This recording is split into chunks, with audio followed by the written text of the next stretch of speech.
Hello everyone, welcome to my video. Today I will be talking about the origin story of the Absolute Universe. Now, just in case you don't know what the Absolute Universe is, it's the universe where Absolute Batman, Absolute Superman, and Absolute Wonder Woman are all based in. And there are other characters that have already been introduced in the series, but those are the ones that people are really freaking out over right now. Even though I am giving you the rundown of the origin story, I just want to give you the reading list of the comics that you should read to fully understand what happens leading up to the Absolute Universe. Realistically, all you need to read is the DC All-In Special, but I would still recommend reading Absolute Power Ground Zero and Absolute Power 1 through 4. Pretty much everything I cover is going to only be in the DC All-In, but I will still give you the rundown of what happened in Ground Zero and Absolute Power. Alright, but with all that out the way, let's get into the video. Ground Zero is pretty simple. It's just building up how Amanda Waller was able to take out the Justice League in Absolute Power. In case you didn't know, Batman made a robot called Failsafe as a contingency plan to take him down if he ever went evil. He destroyed it, or so he thought, because Amanda Waller got her hands on it. And in Ground Zero, we see that she is basically using him to help her rule the world. The only other important thing we see in this comic is that there's this character named the Brainiac Queen, who is basically just another robot that she's using to help her take down the Justice League, and I'll explain what it is in the next comic. And this is all just a quick rundown, but I do suggest reading this comic also, but that's really all you need to know from this comic. Now, in Absolute Power, Amanda Waller uses the Failsafe robot and the Brainiac Queen to make more Amazo robots based off the Justice League that will steal everyone's power. But this actually steals their power. They don't get it back until the end, obviously. But it's not like the regular Amazo where it just copies it. No, it actually takes away their power. And while the superheroes are losing their powers, she's also using the Brainiac Queen to use AI to basically pull a smear campaign showing fake images of all kinds of Justice League heroes killing random civilians, going on mass attacks. In the end, they get their powers back, and then they make a new Justice League, the Justice League Unlimited, if you know, you know. And then they build a stronger watchtower with the best magic, the best technology, the best engineering, everything, with every hero invited to the Justice League. Now, in all transparency, these two comics, even though they're technically important to know, they absolutely have nothing to do with the Absolute Universe. That's why I kept it kind of vague, like just letting you know the important stuff that happens in the issues. But if you do want to know what happens and you want me to do a proper breakdown of the comics, just let me know. But this is the nitty gritty. This is the actual important stuff. The DC All-In Special. So let's get into the actual breakdown now. Sorry, another side note because it's important for later on. This does happen after the whole Darkest Night thing and the Dark Multiverse and Perpetua and all them big things coming. So if you don't know what that is, I would look up that because it's important for later. So we open up 52 days after the events of the last comics, and the Justice League is reforming. They're trying to become bigger, better, stronger, faster. And we see that they created new membership cards that have the best magic, the best Earth technology, the best Kryptonian and alien technology all put together. And they're being made and handed out to every hero that they can find, because they're wanting to build the greatest Justice League possible, Justice League Unlimited. But that shit don't last long because something hits the watchtower, and then everybody starts speaking all creepy-like, saying shit backwards, and then finally, they say Darkseid is, Darkseid will be. Will be what? Don't worry, because we gonna find out soon. But right now, they starting to shoot out Omega Beams, and we're seeing all these flashes and cigarette burns of things that we haven't seen yet, before the big gray bastard himself busts through the door. And he's bonded with the damn Spectre, screaming something about, "Tell me the truth, I felt it. Tell me what the surge is." And he says, "You want to get wild? Okay, let's show you wild. But either way, I'm going to find out what I want to know." But the magical users realize that the Spectre is still resisting and that they can separate him from Darkseid. Wonder Woman traps him in her lasso, and Batman puts a chain around him. He completely ignores Batman and says, "Diana of the Amazons, men may fear your lasso, but I don't. The truth is all I seek, and I have found it, and it is glorious." Zatanna blesses Superman so that he's invulnerable to the Spectre, but he's still weak to Darkseid, obviously. So he uses the magic to free the Spectre from Darkseid's hold. And it seemingly kills Darkseid, and he's happy. He actually says, "Thank you." And he disappears, leaving a rip in time and space. They start looking for Darkseid, seeing where he could have went. They even ask Orion to look on Apocalypse, and he's like, there's no sign of him. No one's seen him. But Darkseid is a universal constant. No matter what happens to him, there will always be a Darkseid. So he goes back to New Genesis to keep an eye out for him. The heroes then turn their attention to the ID card that absorbs some of the dark energy from Darkseid, which has turned the ID card to a doorway to the Alpha world, which was created after the war with Perpetua and the Darkest Knights, like I said earlier. So this is an unfinished world that is very similar to the main universe.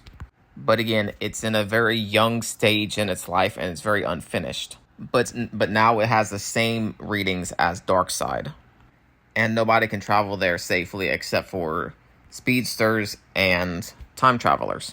And that's where Booster Gold comes in. Secretly, he's been actually very important to this whole comic, but I haven't been able to really find a way to put him in there seamlessly. But he jumps in and volunteers, and when he goes through, he sees that this place is really a hellhole. Like, this shit's bad. Now, that was the first half of the DC All-In Special. What I'm about to show you next is the second half. And it's going to actually explain what Darkseid's plan is and the purpose behind everything that he's done.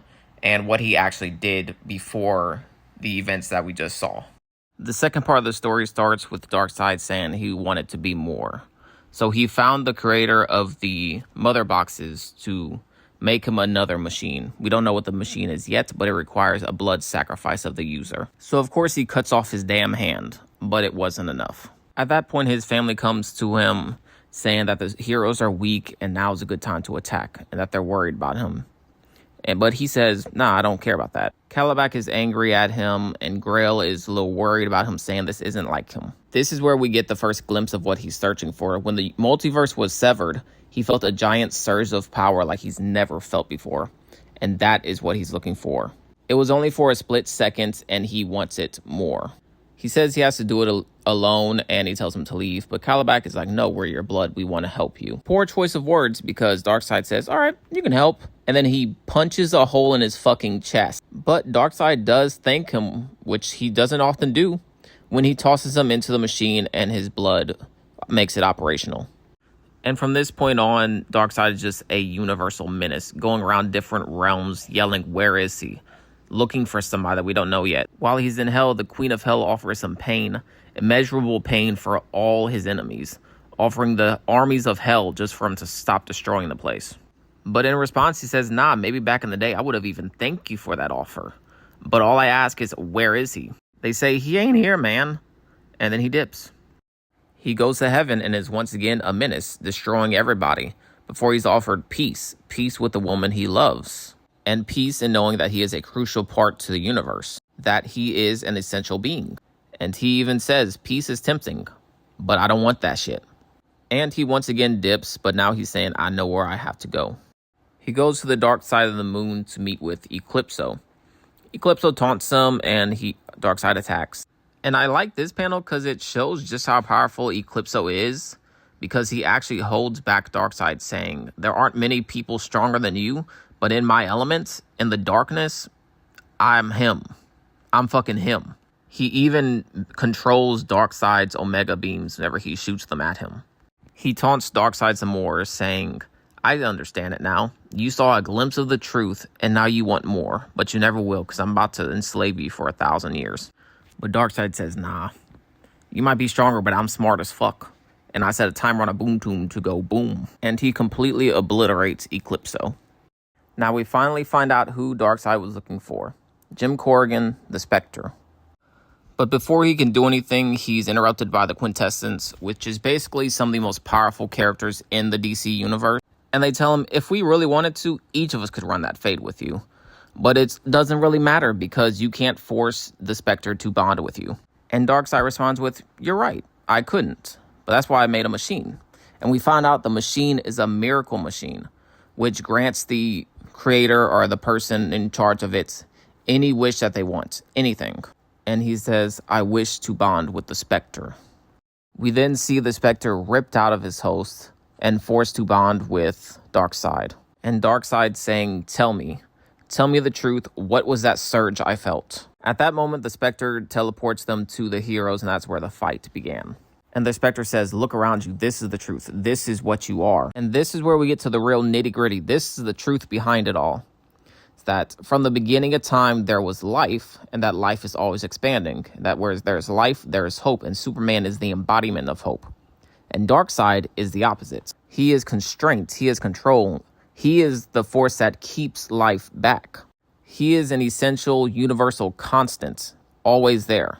And that he is a very unique being. He has no double. He is just Darkseid. In every multiverse that there are other Darkseids, obviously. We've seen it. But it is just an avatar of him. He is not always in one place. He is separated into different pieces, but there's only one Darkseid. They're all the same Darkseid, just different avatars, basically, in every universe, every multiverse. And right now, with the multiverse gone, all those pieces of him are put together, so all his power is being consolidated into one thing, so he's feeling explosive, and that's the surge that he felt. It was all his power finally being consolidated into one being.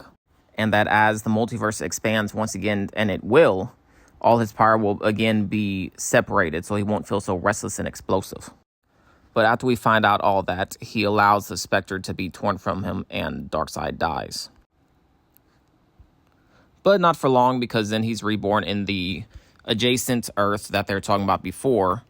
And in this one, there is nothing. He is the creator, and he's going to create it in his own image. Instead of hope, they're going to be raised through turmoil. And then we get glimpses of what each hero is going to be like in this universe. And these are kind of old, obviously, because it's been out for a couple months. But these are just the glimpses and the changes. And we see that this world is just really for the heroes to suffer greatly. And he just, again, wants to be in his image and have complete control. In the end, it's a world where Darkseid is God. It is what he wishes it to be. And also in the end, Darkseid is. And that is the story of the Absolute Universe, the origin story. Now, just in case there are any confusion, this isn't the new main universe. This is coinciding alongside the main universe. And the stories are, again, coinciding between each other. If you're interested in me continuing this series with the Absolute Universe and the new Justice League Unlimited series coinciding beside it, let me know and I'll continue with it. Leave a like and comment any other stories that you'd like me to cover or any other heroes or comics that you'd like me to cover. Thank you for watching. If you finished it, I hope you have a good day.